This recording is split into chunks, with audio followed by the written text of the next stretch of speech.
You have to hire on the right people. You have to look at all the processes. You have to look at how the rest of the firm works and how the rest of the firm can support that part of that new practice. What other things can be shared across other areas of expertise into that practice, vice versa. And everybody's just like wanting to hire. I want to hire that expert in that particular thing. But okay, that's all right. But they may not fit into the process of the firm.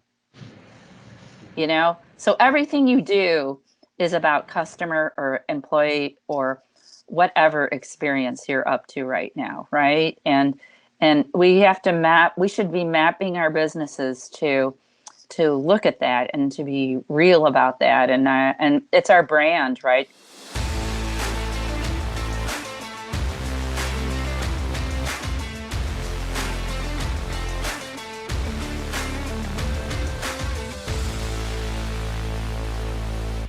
Hey, and welcome back to Over a Pint, the podcast that focuses on the fast-paced world of marketing and told through the eyes of industry veterans. That includes our guests. There's no theory here. This is real-world practical experience. Once again, my wheelman, Mr. Kurtl, Vice President of Celtic Advertising. Celtic is an award-winning full-service agency located in Milwaukee's historic Third Ward. And myself, Pat McGovern, I'm part of the digital agency, Acedia. We're also an award-winning digital shop located in Milwaukee, not too far from Celtic. Mm-hmm. Today we are talking about customer experience, and our guest is the very impressive Brenda Dunn-Kinney. Let me tell you, Kurt, a little bit about Brenda. Yeah, I want to hear it. Brenda is an award-winning turnaround architect and customer impact expert.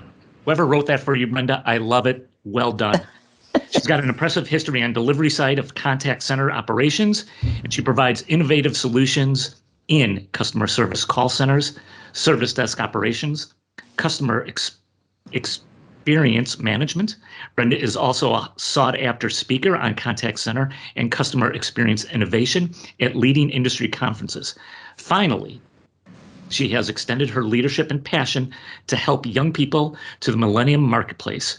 For more than a decade, she has helped hundreds of young leaders find their true voices and passions to thrive. Brenda, that is very cool. Mm-hmm. Welcome to Over a Pint podcast. Thank you. I'm so excited about today. This is exciting for me, and I'll tell you why. I'm both excited and nervous.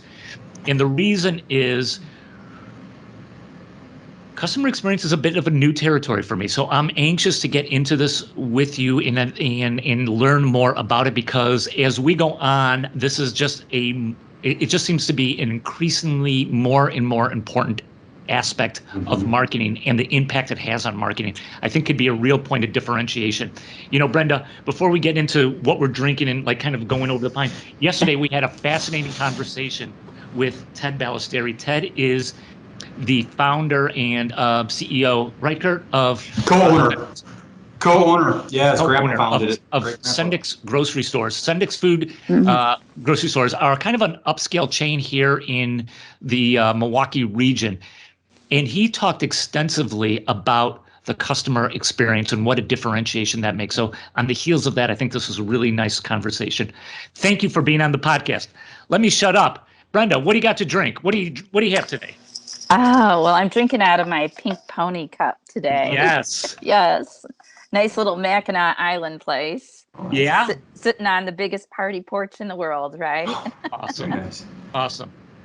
Kurt, what do you got? You know, Pat, I am drinking a Wilson Mountain Style IPA from Roadhouse Brewing in Jackson, Wyoming. Again, this is from my friends out in Wyoming. I've got friends everywhere too, Brenda, and it's so great to have friends all over. They send me beer. Cheers. Cheers. You know, today, guys, I was in the fridge and I'm like, I don't have a taste for a beer. I just, But, you know what I found? Mm-mm. From our friends over at Sprecher. Yeah. Sprecher root beer. Yes, I love that so we're excited about that. Good stuff. Excited about that. Brenda, I gave everybody the introduction about you. But in your words, tell us a little bit about you, one, and then I want you to transition into customer experience and what that is, in your words, in your vernacular. So you've got the mic, young lady. Go ahead. Wow, that's a very long story, but we'll make it very short for this. I I really believe that I was building relationships when my mom found out she was pregnant with me. Because when I came out, I was an only child my whole life. And all you do is build relationships because all you have is your parents. So your outside world is really key to you. So everything you do is about a connection, right? And I really have started to really deeply think about how that was rooted in me. And as I moved along the path, it was really about putting things together, connecting things and people and situations. And really, I think the very first time that I came on the planet around the word customer experience was a project that none of us on my team ever thought we would win, but we did. It was called GM OnStar.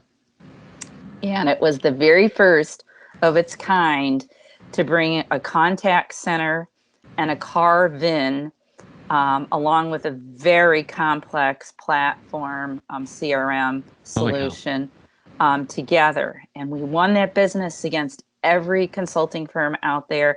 And we delivered on that in the midst of a huge acquisition of us. And the acquirer was somebody that GM didn't like. And they liked us. So we just kept the focus. I guess the really important thing about customer experience is staying steady on the outcome, right? Staying steady on the focus. So for me, customer experience is really the impression around your customer and how the brand and the whole throughput of all the aspects of that journey interact, right? And how it comes to be, right? And that was exactly the beginning in 2000 when we built GM OnStar. And now look at where that is. And that was also the beginning of the Internet of Things too. So everyone thinks in the last 5 years, oh, customer experience is new, Internet of Things is new. It's really not. There's such a history. We've just evolved it over and over to be better and better and better. And I'll never forget working with Diamond Management and looking at where we started on that journey and then where it is now. And boy, taking a patent that was sitting in two cars, in a Saab and a Cadillac to start out with, and then spanning the globe with every single vehicle you could imagine, now including electric vehicles, is a pretty amazing feat. So, the result of these things, is if you don't do it really well, your brand goes away and you don't even know it's going away. It goes away that quickly now, right? So it's really about, for me, when I get commissioned to come in and either speak about this topic, I'm looking for those ambassadors, those experienced ambassadors all the time. They may not even know they are, right? And I'm trying to find those people because sometimes they're the most beat up in the organization. Sometimes they're not. Sometimes they're just really quiet and they're the ones mapping everything, right? And they don't even know it. But the result of really finding those people is the beginning of really looking at, can we really do this kind of project in this organization? Because most organizations are not really set up properly to really go digitally. The first place that that an organization is ready to go into this experiential avenue is when they start moving to the cloud, right? And there's quite a few people in the cloud, but there's been a lot of mistakes made, right? Because again, we're not looking at the people, we're not looking at the back office and the processes. And processes could be marketing, it could be a whole bunch of different things that are intertwining within the business enterprise, right? And how I always look at this is I always say, if we're not doing employee experience well together, and we're not doing that well to the business brand and out from the business brand to the customer, then we really don't have a customer experience, right?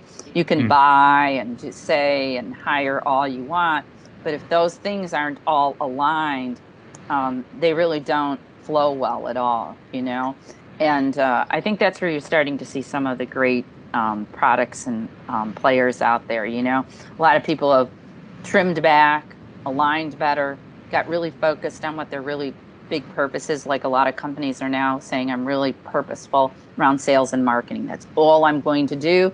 The rest of everything else is going to be outsourced to great partners. But that partner experience is also another piece of this, right? That fits into the customer experience because you're trusting them with every piece of your business.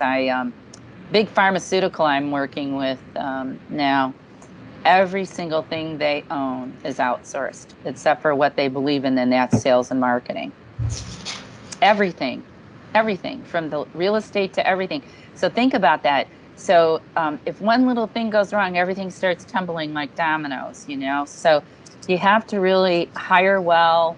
You have to really start looking earlier than later in the types of people that you're going to need to build out the organization. And I really feel like this great resignation has really helped a lot because we really didn't have the right people in the right seats, right? And now people are much more cautious. The hiring process is a little slower now. It's more deliberate. It's like there's a litmus test. Let's test this out. We'll hire one person and then we'll see if that works. But that's not how it should work, right? You need to map it out. It's like any journey mapping that you want to do. You want to journey map your people side of the house and your back office. And you want to look and see, how am I going to get there? What are going to be the things that need to get looked at and reviewed and repaired and fixed, even before you look at the technology piece? Because a lot of the work that I get involved in sometimes is the audit, where we get in and somebody's bought a piece of technology for a lot of money. I mean, millions, like $20 million, and they can't get it to work in the organization. That's because they didn't really look at all the right things from the front to the back. They went from the back to the front, right? And so it's important. It's important. I'm having a lot of fun teaching CFOs this. Boy, this has been going on for about a year. Let me pull you back a little bit, because we went down a really deep rabbit hole there, and I want to pull back and give a 3,000-foot viewpoint on this. And I want to get your take on this first off, just to ground us. Is talk to us about customer experience pre-COVID, and now talk about the shift that's happened post-COVID. Like, what are the different kind of conversations that you're having? What are you observing? What's going on? Like, starting like around 2020, it seems like there has been a distinct switch in a change. Maybe things have just accelerated, but where are things at in the world in terms of customer experience, using COVID as maybe the benchmark time frame? Break that down for us, if you could. Well, I think the struggle before COVID was everybody was in-house, right? Call centers, everyone was in-house, right? And we were all interacting with each other and we're all moving along the path. Then we all get sent home, right? Everybody gets sent home. And none of the structures were supporting the experience of being not together anymore, right? And that turned the world upside down in so many ways. But the recovery of that, I saw companies being able to fix problems within less than 5 or 6 days, to equip people very quickly in those remote locations. Maybe not to the best of breed that it could be in the first few months. Sure. But now, if you look from 2020 to now 2022, wow, metrics, we're analyzing better, we're identifying and we're looking at reasoning more strategically. We're having deeper conversations about how it's affecting all the connections within the organization. And I think overall, the customer support now, well, I wouldn't say some of them. The big companies are going more to self-service, which, once you turn on those omni channels around customer experience and you turn people off being able to reach you and having a real live conversation, you really never get the truth, right? Because people get really sick and tired of talking to the bot, right? So you have to be careful with that too. You have to have a strategy with your customer experience, how you're going to wrap that up. And I think that's the problem right now. I think we've paid a lot of attention to at-home security and all these other things around the worker, the experience of the worker. And now we need to pay attention to the customer more now again. but not by throwing technology at it, but looking at our processes, right? And our metrics, because our metrics will tell you right in the moment now if something's going bad. Because if you wait, like in utilities, they wait for a period of time because they're waiting on these JD Power Sure. statistics, right? Yep. And you're already 4 months out before you're in trouble, right? You think you're right there, but you're really not, Well, that brings up an interesting point then, is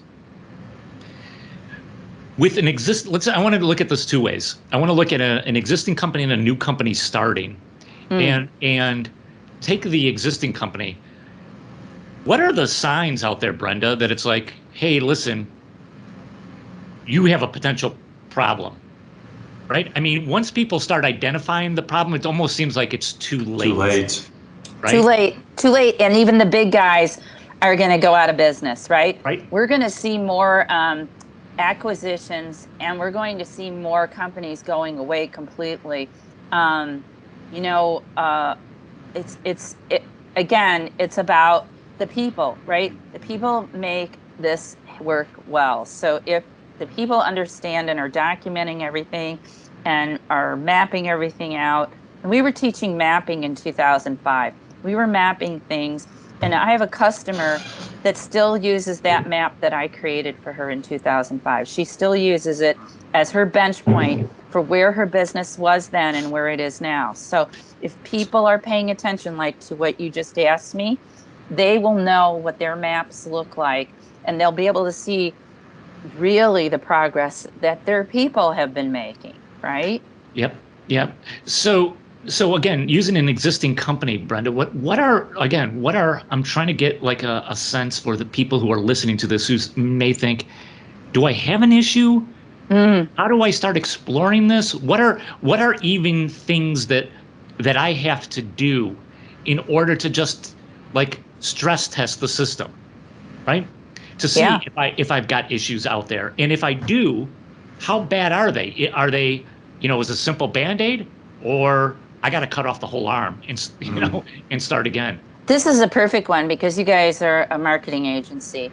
So I got a call from a friend in the network, very large consulting firm. He called me because he had done a TEDx on customer experience, but he's a guru in it just because of what he does, not because he's a guru in that.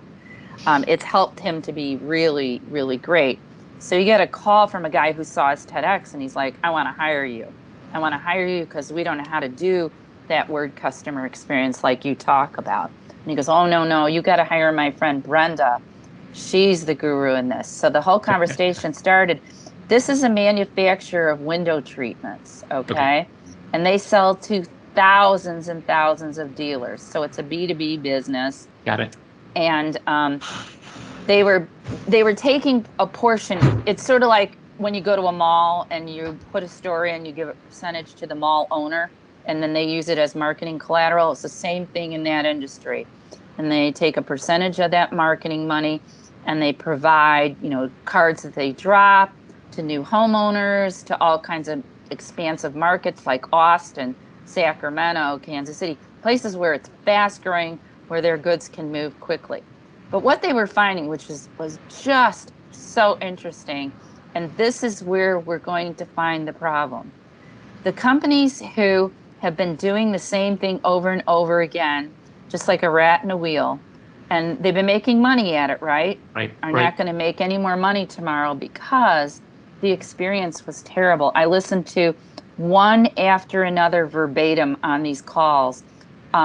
This one really stuck out. It was a woman who called in and said, she wanted to replace all her window treatments. And in doing that, she had all the cash for it too. She was going to pay cash for this. And the dealer, in 60 seconds, you should be able to make a conversion. You should be converting your client to sell, right? Okay. And it took 4.5 minutes for this call to be performed, and never did he convert the customer. So she went off probably to a competitor, and she bought something else. But she was ready to buy those window treatments from this particular manufacturer. And he is ready to pull his hair out because he needs me to help him to do some training with all of his really top dealers to make sure they're not missing those conversions. So Wow. in a case like that, It's Brenda, huge. It's huge. in a case like that, is your work, is it a matter of just, not just, but is it a matter of training, or is it a matter of technology? Or I'm trying to understand, like, your secret sauce, and how do you help this, where do you come in and add your assistance and go, listen, if you want to improve, here's what you're going to have to do. Well, see, they don't know sometimes. They don't even know who to ask, right? Right. Like he went on a prim that video was going to help, and that he just asked my friend to use his video, and that's how he thought he could get people turning, right? Yeah. But it's going to take more than that. I have a change consultant involved with me, change management, organizational, because we've got to change their company, and we've got to change some things around what they're doing around marketing too, right? With that marketing agency, because some marketing agencies they just won't get off your heels. They'll just keep doing the old stuff because it works and they get paid big bucks, right? So this time we can't do that, because the money that's being spent and there's no conversion rate, it's like we're pouring water down a faucet, into the drain. And so now we got to go out there and we got to try to take family, can picture these like family offices, these organizations, these are all mom and pops, stores, these dealers, where they have not only the window treatments, but they have paint and everything else. Mhm. And everybody's answering the phone. There's no strategic person answering the phone. So we need to get a flavor for that customer experience across all the people. We have to do it in 5 minutes. So we put together a meta to help them to understand this. It's a very cool simulation on customer experience. We show them the wrong way, we show them the right way, and then we test them. Wow. And so that's something new I'm bringing to market. But more importantly, it's going back to the people, right? Like you won't know you're losing business till nobody knocks on the door or rings the phone anymore, right? That's what's happening now. It's happening so quick. So it's not about the old days like, oh, don't shop here, and it was all over the web, right? Or it was all over Facebook. People aren't even doing that anymore. They're just shutting it off. Brenda, it's interesting as we talk about this. Self-reflection is can be a good thing, and can also be a dangerous thing. When I hear you talk about, the question was posed, how do you know when someone has a problem? Well, if I look in a mirror and I'm the only one looking at myself, I might think I look great, even though the two of you might be looking at me right now saying, Kurt, what were you thinking?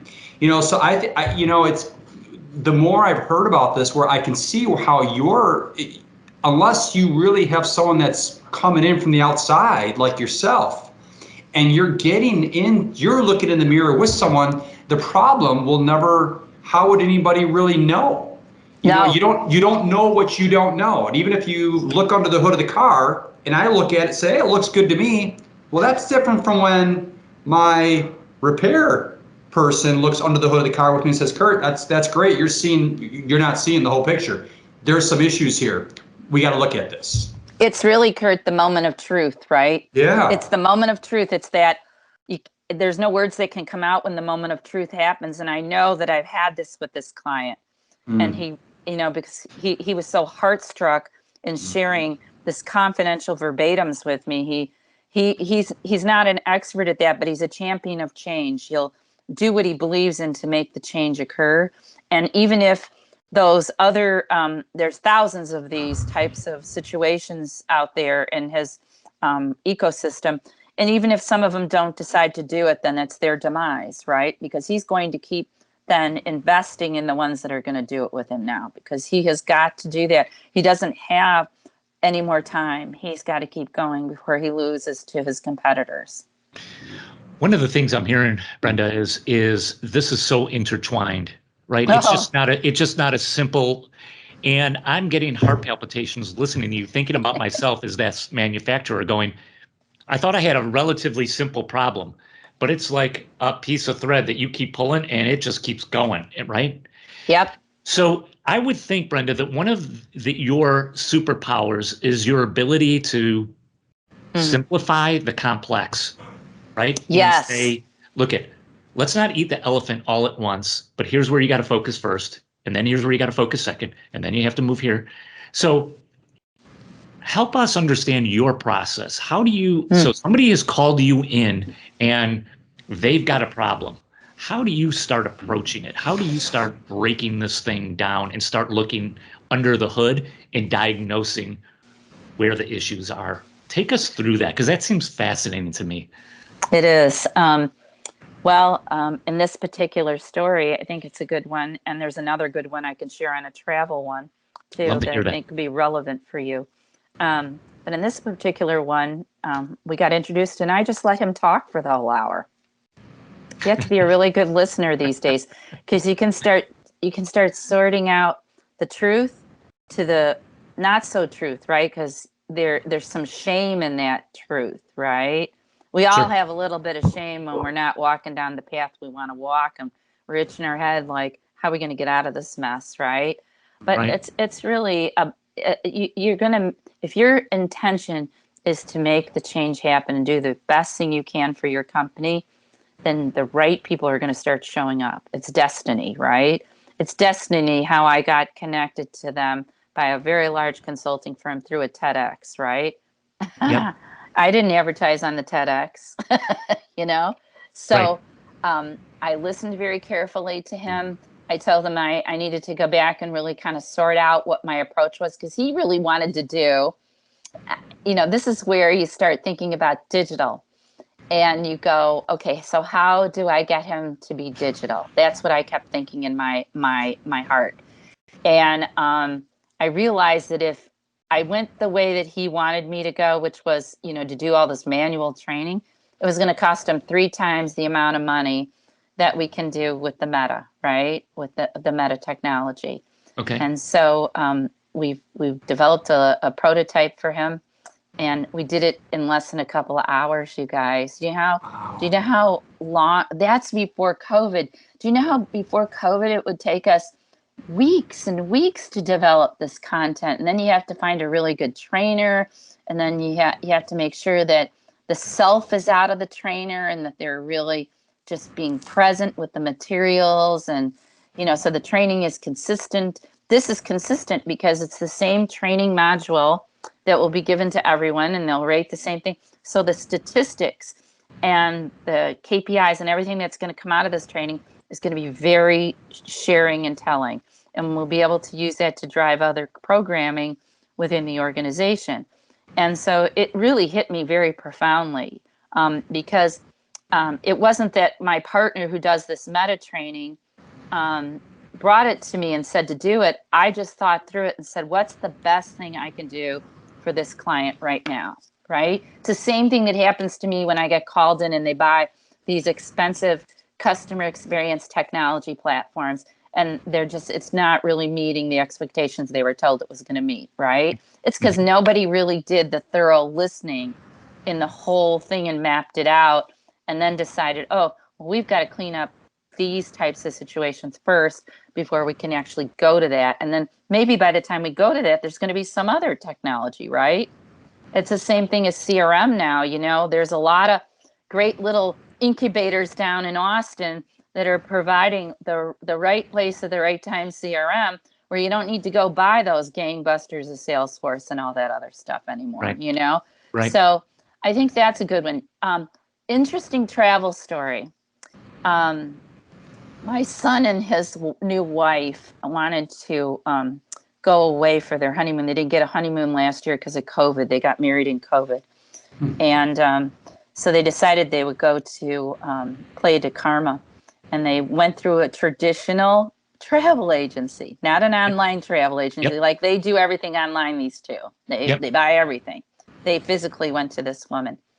And the experience that those two kids had was astronomically important because they told all their friends. So now that woman has so much business from this millennial group of kids that she's like, she can't do enough for all of them, right? Yeah. They wanted to be safe. They wanted to be relaxed. They wanted to have a good time. They didn't want to leave the property. So she had to find a place that met all of their needs from a customer experience perspective. And she won at the end because she did the right things. She but she didn't do it over the web. She didn't send them to a portal. She didn't send them somewhere else. So I guess the conclusion to these two stories is it's still about the touch and the feel to the customer, right? Yep. You know what? Those phone calls weren't done well, and that customer is never coming back. I don't care how much you coerce her. She had the money in her pocket, you know? Right. You know what's so interesting about that, Brenda, is that story of your son and your daughter-in-law, and we had mentioned before we started airing, we had David Aldridge from Visit Virginia's Blue Ridge. Long story short, with him, how I got in touch with him 3 years ago, our family decided to we were contemplating, we wanted a mountain vacation. I randomly reached out to David because I saw his name in an article. I can learn all I want on a website. I can go to tourism websites. I saw his name and I reached out to him. You know what? He responded back and he gave me a plethora of information and inside tips. That is where the experience started for me. Little did he know. And all of a sudden, I was sold. And then I went out there and it was about the brand ambassadors. You mentioned ambassadors earlier on. Whether we were at a pub, an eatery, it was the experience. They won. To use your words, how your son found out that destination won, same thing for me. They won. They got me for all of these things they did. And little did they know, they got me hooked. I'm one of their biggest ambassadors here from Wisconsin. Who would have thought? That's it, right? Because you will tell 100 people and you will ruin a business. Or you exactly. a business, Yeah. right? It's old-fashioned in that conversation, but it's tried and true. But it is, some of the practical things are not automated. You know, some of the things are still, I have to have this conversation with you, you know? And in that industry, when you're buying things, I mean, we even have looked at the Meta to design rooms and do some things for them. But more importantly, it's still going to be that person coming into the showroom. She's going to have to, because she's got too many windows, right? You know what? I want to talk about the mapping real quickly. I'm fascinated with the mapping, how complex and important it is. And you know, we watch on TV. Let's say it's Bar Rescue.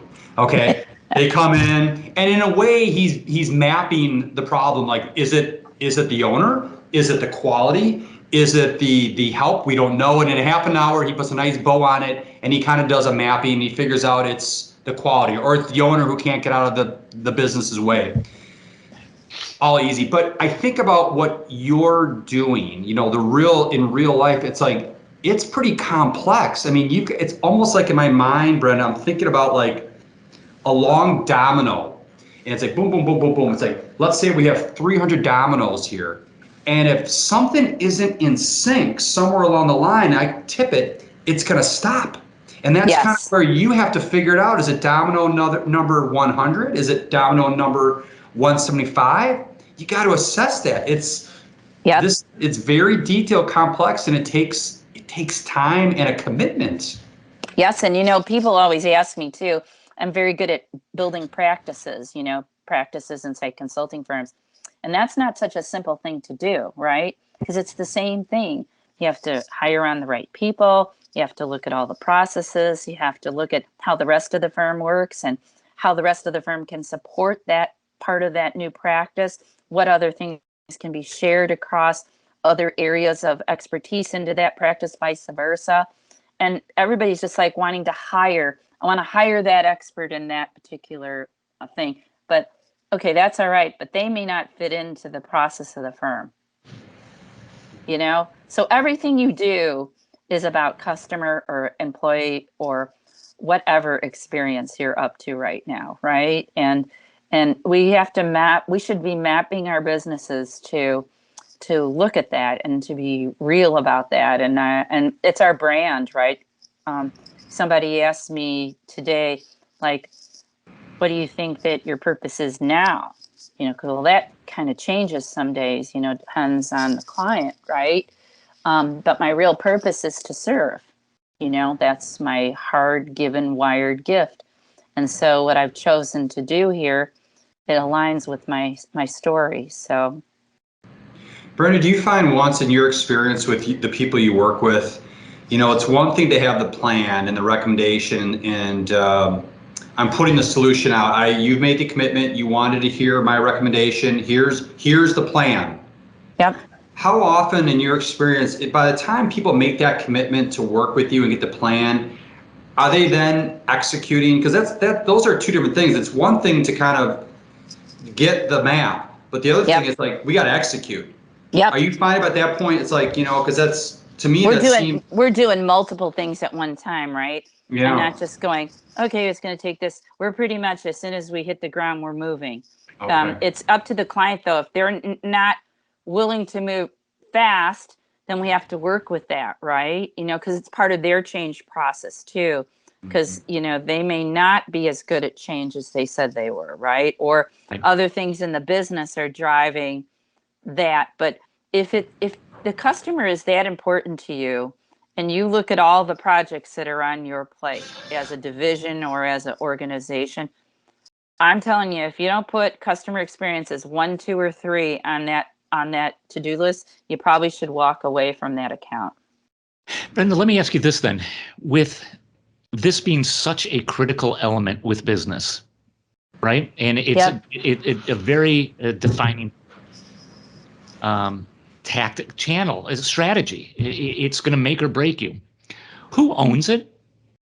I mean, obviously it has to start at the top and work down, but who owns it? Like, is this a marketing function? Is this an HR function? Is this a customer experience function? Like, at what point, to Kurt's analogy, when the dominoes start going off or one goes sideways, who pulls it back? And it seems to me that a number of different departments could own that, which leads to no one owns it. Well, so if you get a really genuinely experienced CEO, they know they own it, right? Because they own it if they have a board, if they've got shareholders, depending upon what type of company it is, they own it, right? And then they usually, again, depending on the size, not everybody can do this or afford to do this, but they'll have a chief transformation officer who will own all the pieces, right? Because they're in charge of the change and the execution of the change, right? But in smaller organizations, small to mid-tier organizations, it's usually marketing who will own this, along with human resources, right? Because if you think about the whole experience of hiring, let's just take hiring, right? So we're going to take them on the train on hiring. So somebody's got to monitor that experience and make sure, because that hiring process is very expensive. So we want to make sure that we do all the right things and that we have an organization that's going to support that extraordinary person who's coming in to make all that change. And this particular person, in particular, this experienced person, is going to get arrows in them. They're going to get stabbed, because they're making some very, very, very big moves, right? Which could uncover some stuff inside these organizations that some people might not want their stuff uncovered, right? And so, we have to think through that in our smaller and mid-tier organizations. So we have to think about, where do we want to place that person? Could be the chief operating officer too. But I think between the chief marketing officer, chief operating officer, and the chief human resource officer, or whatever you want to call those folks in these organizations, and really that transformation person really should be working across all of them. So I see a lot of people out there now saying chief of staffs. Do you see that term now being used a lot? Yep. That person's really kind of like that. They're really the game changer across all of the leaders, right? They'll be assigned to a very high up leader, but they'll move along the entire organization, championing all of these important things around experience, Yep. I think we're at a tipping point. We're always at these different tipping points, but now we're at the post tipping point of, we're starting to come back together. There's a hybrid model happening. Some companies have decided they're not going to orchestrate this big organization anymore. It's still going to have that hybrid feel to it, and they'll bring people in 1 or 2 times a day. Consulting firms and organizations have found that travel isn't so important anymore, that they're still doing great projects over Zoom and over Teams. So they're not quite sure how that all's gonna fit back in, but they'll come back. It'll come back, but it won't come back prior to the way it was before COVID. Again, all an experience, right? How are you going to, in everything that you do, you can't just all go out there, all 20 of you salespeople, and sell and not be consistent around the experience that you are representing the organization around. The IT people cannot deliver within the organization or to their clients just willy-nilly the way they want anymore. There has to be an organizational mapping to what we're doing around everything, so that we don't waste any more time or money on delivering what a customer needs, no matter who the customer is, right? Brenda, who's doing it well? Who's doing it well out there when you look out there and go, boy, these guys are really doing it. They're playing above and beyond everybody else. Who are those companies? Wow. Wow. That's a really big one, because most of them aren't talking to me anymore. They're talking to me over chat. That bothers me. They're even doing recruiting over chat. I don't care for that. I still think you need to have a personal relationship. I don't know. I think that I ordered from Zimmerman's. I personally didn't order. I got a gift from Zimmerman's for Valentine's. It's a deli out of Ann Arbor, Michigan, who's supposed to be one of the best restaurants in the country around customer experience and customer service. I've heard him speak through Bob Wright. He brought him in we had like a little conference at their offices a few years ago. Well, when I got the box, the brownies were rotten. It was a whole crazy thing. So I called back up and I told the young man, I really don't want the brownies. I don't think I could eat a brownie after experiencing that. And he said, what do you want instead? So I told him, I said, I really liked those almonds that were in the box. So I got the order, and I got brownies again, and I got almonds. But I didn't want the brownies, so they wasted the money on the brownies. So I called him back again, and I said, I just want to let you know, most people wouldn't do this. They just throw the whole thing in the garbage, and they'd never hear from them. But I felt like they needed to hear from me.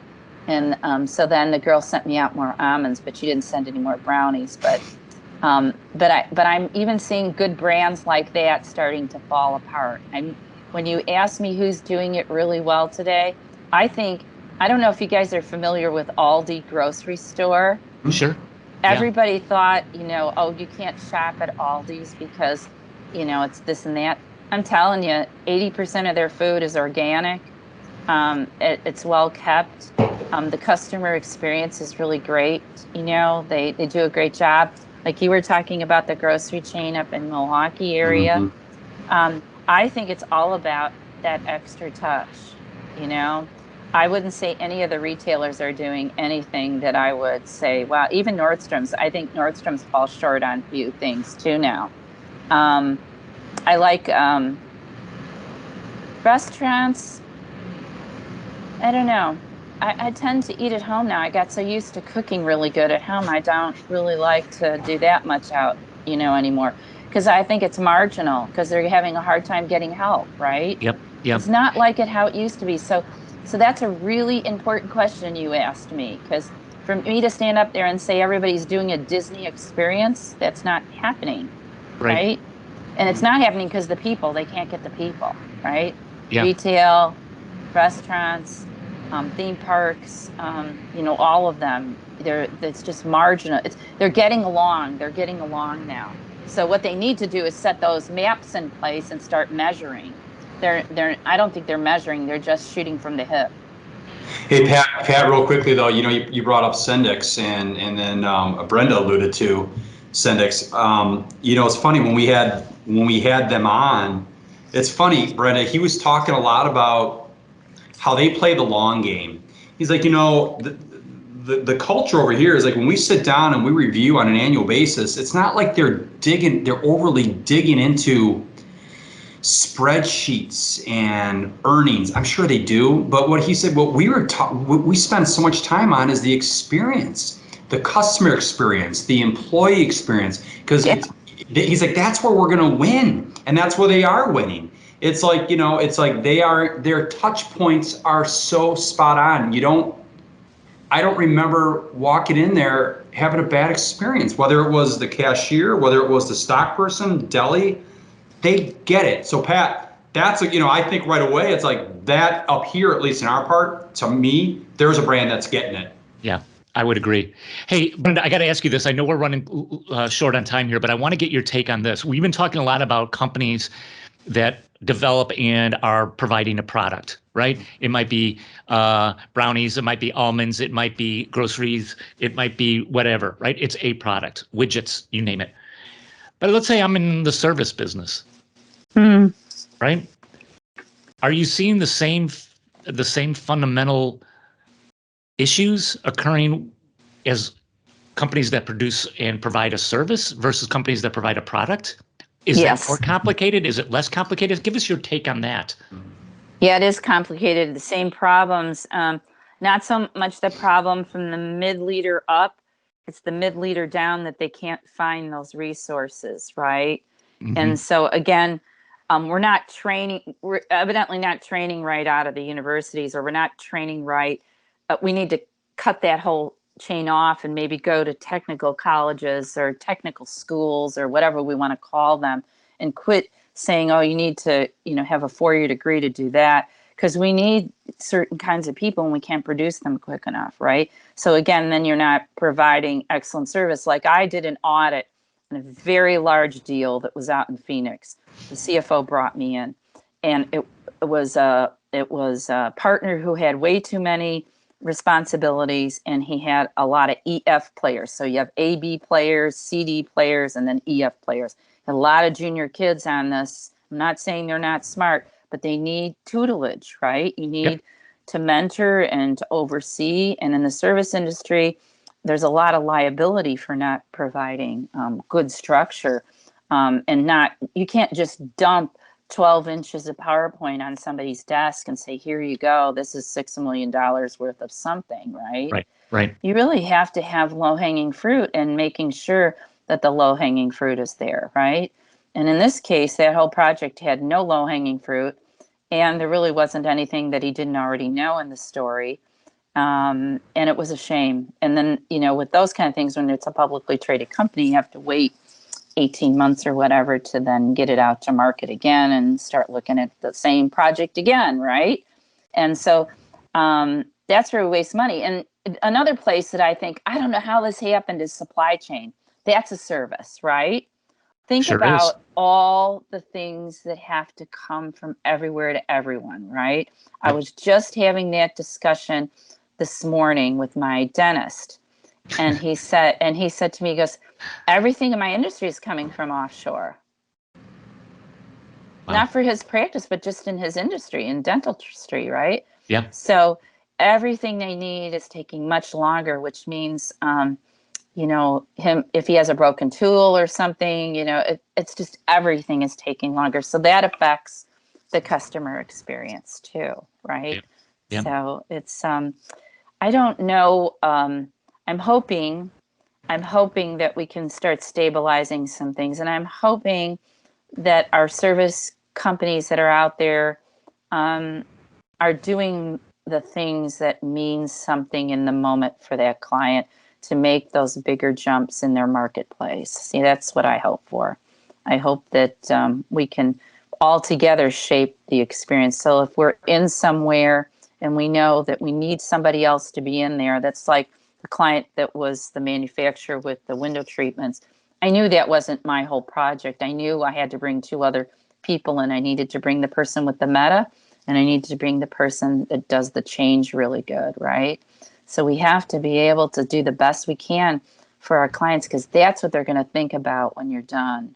They're going to think about what you finished, but they're going to think about how you brought everybody to the table to help them succeed, Yep. Brenda Kinney, thank you so much for your time.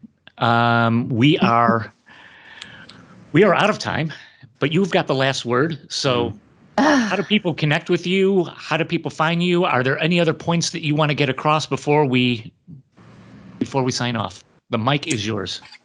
Well, you can get a hold of me. My company is BDK and Associates. It's Brenda Dunn-Kinney. And you can find me on LinkedIn. That's the best place to see my story and my posts, under Brenda Dunn-Kinney. And I come across on my header as a disruptor, innovative disruptor. So that's how you'll find me.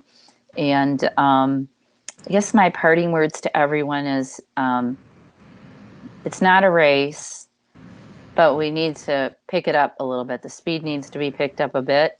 And we need to be thinking through our people, our processes, and then the technology, and make sure that we hire the best team, not the biggest team, not the team that's always won all this work, but the team that you feel can rudder the change with you to make sure that they're looking and listening to everything you need to do to make a continued experience for anyone you're doing business with, whether it's B2B or B2C.